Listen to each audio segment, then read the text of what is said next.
I love everything Bensei puts out. You should follow him. I just love his martial arts. That being said, seeing this video made me think of an interesting quirk of the intersection of physics and martial arts. I studied martial arts 20 years ago before I was what scientists would call ultra fat. And at the time, I was actually taught about the difference between two types of cutting demonstrations, soft cuts and hard cuts. In a soft cutting demonstration, like for example if you were cutting tatami mats or fruit or something like that, what you're demonstrating is that you have the skill and form and power and sharpness of the blade to transfer all of your force from one direction to the perpendicular direction. Basically, a sword or a knife is just a wedge, and that's what you're doing when you're cutting through something.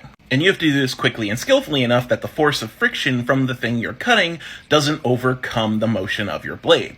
In hard cuts, however, like this coconut, you're actually doing something very different. You'll notice that when Bensei struck the coconut, it rocketed down as if he had hit it with a bat. The sword didn't cut clean through it, but it still broke in half as if he cut clean through it. Why did that happen? Well, in hard cutting demonstrations, the sword still acts like a wedge, but more like a chisel type wedge. When you impart force to a hard object, it's going to want to deform, and if it can't bend, it's going to break.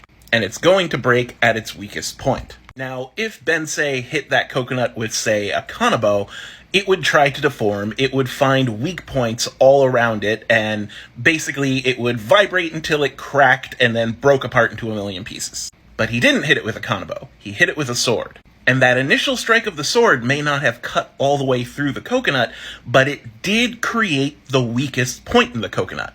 It created a small cut in it, and that is where the coconut's gonna want to break.